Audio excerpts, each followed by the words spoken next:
Hello friends, आज हम जा रहे हैं पेशावर और बहुत एक्साइटमेंट है क्योंकि पेशावर वो जगह है जहाँ पे मैं पैदा हुई पली बड़ी।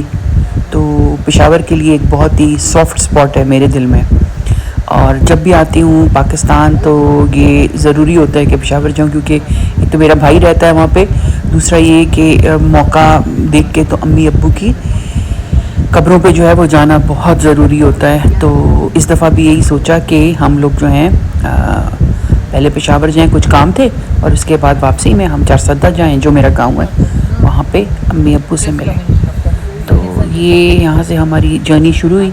अच्छा, ये चीज़ मुझे बड़ी पाकिस्तान की एक ज़बरदस्त जो डेवलपमेंट हुई पिछले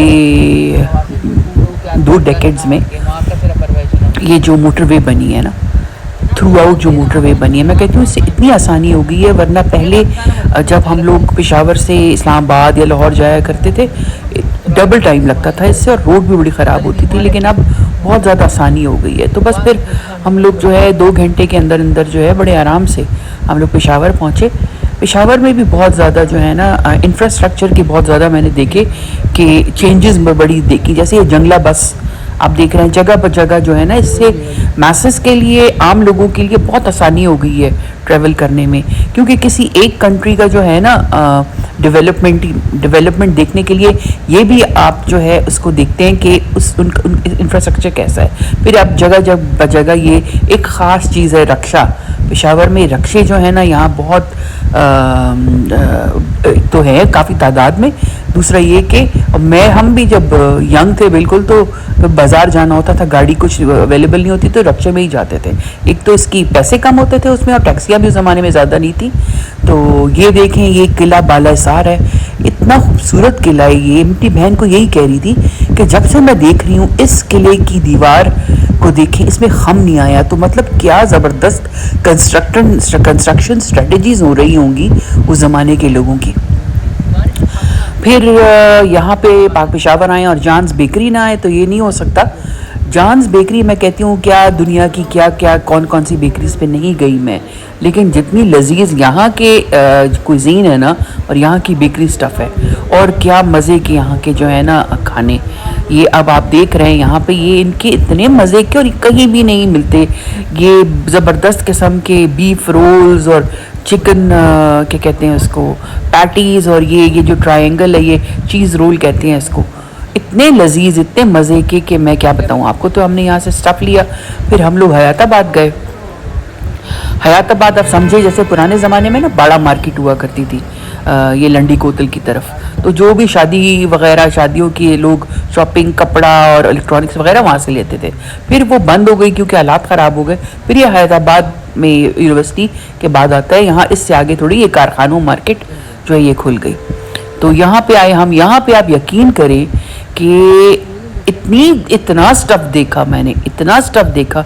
कपड़ा लेना था हमने वो दूल्हा वालों के लिए कुछ कपड़े चपड़े, तो मैं अपनी बहन के साथ आई भी थी। फिर ऐसा ड्राई फ्रूट इतना अच्छा, और सब अफ़गानिस्तान से मुझे लग रहा था, बल्कि उन्होंने कहा भी कि अफ़गानिस्तान की चीज़ें ना बड़ी डिफरेंट चीज़ें थी। उनकी मिठाई अफ़गानिस्तान की से बर्फ़ी नुमा कोई चीज़ थी। फिर ये सारी कैंडीज़ और बड़ी डिफरेंट किस्म के ना जो बाहर मिलते हैं जैसे चेस्टनट्स और पिकैन्स और इस किस्म के सारे फ्रूट्स थे इनके पास, ड्राई फ्रूट्स थे इनके पास, बड़ी अच्छी क्वालिटी और बहुत साफ़ सुथरा। ही जैसे आप देख भी सकते हैं ना कितना साफ़ सुथरा सब कुछ पड़ा है। और मुझे यहाँ के जो थे ना shopkeeper, he was very intelligent और बड़ा, जैसे कहते हैं ना अच्छी उसकी टेक्निक। वो गाड़ी में भी आके ना हमको दिखा रहे कि ये जी ये देखें ये बड़ा अच्छा है, ये ले लें ये ले लें, जैसे आप देख सकते हैं। और बड़ा ही खूबसूरत फ्रूट, ड्राई फ्रूट, लेकिन महंगा काफ़ी था। लेकिन ये कि बड़ी अच्छी और ताज़ा चीज़ें ना, बड़ी मुझे इसकी स्ट्रेटजी भी और उसकी अच्छी लगी। फिर यहाँ पे हम लोग वो देख रहे थे कुछ क्रॉकरी वगैरह, जैसे कि आप देख सकते हैं। ये तो मैं आपको एक दुकान दिखा रही हूँ, आप यकीन करें कि दुकानें भरी हुई थी क्रॉकरी से और हर तरह के स्टफ़ से ना, आप नाम लें और वो चीज़ थी। तो अगर किसी की शादी या कोई जहेज़ की चीज़ें बनानी हो कुछ, और प्राइसेस बहुत कम थी भाई, इस्लामाबाद से तो बहुत ही कम थी। तो अगर किसी को मौका मिले तो मैं कहती हूँ यहाँ आके तो शॉपिंग करे अपना। फिर तरह तरह की ये देखें दुपट्टे और स्कार्व्स वगैरह, इलेक्ट्रॉनिक्स की ये तो छोटी दुकान है, इतनी बड़ी दुकान है इलेक्ट्रॉनिक्स की, इसमें टीवी, फ्रिज और हर किस्म की ना बड़ी अच्छी चीज़ें जो हैं वो दस्तयाब थी। बड़ी अगर किसी ने शॉपिंग करनी हो, मैं तो शॉपिंग के मोड में भी नहीं थी और मूड में भी नहीं थी, और दूसरा ये कि अगर मैं करूँ भी तो वहाँ क्या इतना दूर लेके जाऊँगी मैं। तो ये आप देखें ज़रा कि यहाँ पे क्या नहीं था शॉपिंग का ना, कपड़ा, पोतात में कारपेट्स, और मतलब हैरान थी मैं देख के। फिर यहाँ पे मैंने देखा कि यहाँ पे ना जो सिख कम्युनिटी है उनकी भी काफ़ी दुकानें थी, जैसे कि आप देख सकते हैं, और ज़्यादातर कॉस्मेटिक्स की और ये ज्वेलरी की ना, मुझे लगता है इंडिया से शायद ये लेकर आते होंगे। लेकिन बड़ा अच्छा लगा मुझे कंट्रीब्यूशन डिफरेंट कल्चर्स और रेसेस की भी, और डिफरेंट किस्म के। अच्छा, फिर यहाँ पे ये आए हम और चपली कबाब ना लें, ऐसा हो नहीं सकता पेशावर में ना, क्योंकि मैंने खुद भी बनाती हूँ और बहुत खाए हैं, लेकिन जो मज़ा यहाँ का होता है ना, यहाँ के चपली कबाब और यहाँ के टिक्के, तो वो जो है ना वो कहीं भी नहीं। और ये खातून को बड़ा मुझे अच्छा लगा ना, ये यहाँ का ट्रेडिशनल बुरका है, शटल कॉक बुरका कहते हैं इसको, तो ये बड़ा मुझे अच्छा लगा। अब ये देखें जिस तरह से ये बनाते हैं ना, एक तो ये इसका देखें कितना बड़ा थाल, और ऊपर से जो बना रहा था ना, बड़ा ही मुझे इसका ही अच्छा लगा बनाने का तरीका भी, और इसीलिए वो मज़ा जो है ना वो कहीं भी, ये मैं कहती हूँ, फिर नहीं आ सकता। तो बस ये लेकर फिर हम लोग जो है ना, हम लोग वापस गए। Thank you and good bye.